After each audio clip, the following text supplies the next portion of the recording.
Un instant, notre invité Denis Jacob, merci d'être avec nous en direct. Vous êtes le secrétaire général du syndicat Alternative Police CFDT, des radicaux venus pour se battre, pour casser et pour tuer. C'est une réalité selon vous?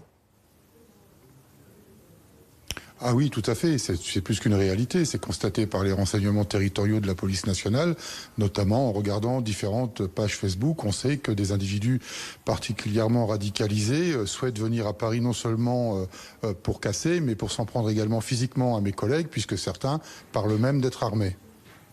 Alors c'est impossible de couvrir et de protéger toute la capitale. Un dispositif particulier va être mis en place, plus mobile. Est-ce que c'est suffisant ? Écoutez, bien malin celui qui pourra dire si le dispositif sera aussi performant samedi. En tous les cas, nous serons beaucoup plus réactifs que ça n'a pu l'être samedi dernier, et tout sera mis en œuvre pour endiguer tous les flots de violence qui pourraient se produire. Le nouveau dispositif qui nous est présenté, sans les détails et tout, évidemment, mais un dispositif plus mobile, est-ce que c'est la meilleure réponse, la réponse la plus adaptée ? Écoutez, on est face à un mouvement inédit. Nous n'avons jamais vu autant de mobilité dans les rassemblements et dans ces manifestations.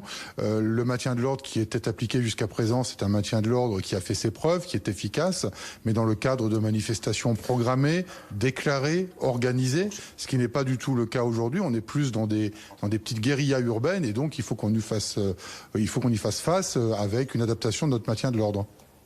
Alors, est-ce que on parle des jeunes qui pourraient se joindre à la manifestation, notamment les étudiants? Est-ce que c'est quelque chose que vous craignez? Oui, c'est un mouvement qui est très particulier. Aujourd'hui, on se retrouve confronté à différents types de personnes dont l'objectif commun est de, bien évidemment, casser, mais dont les motivations sont totalement différentes. Nous avons, bien évidemment, une partie infime de gilets jaunes très radicalisés, mais nous avons des mouvances d'ultra-gauche, d'ultra-droite, nous avons des casseurs professionnels, et puis nous avons effectivement aussi des jeunes de quartiers difficiles qui viennent plutôt profiter du chaos pour piller et saccager. Et puis, on a potentiellement ces jeunes lycéens qui peuvent s'agglomérer une fois de plus à ce mouvement, mais pour des motivations et des revendications totalement différentes. Merci beaucoup Denis Jacob d'avoir été avec nous et pour la réponse à nos questions en direct dans le 12-15.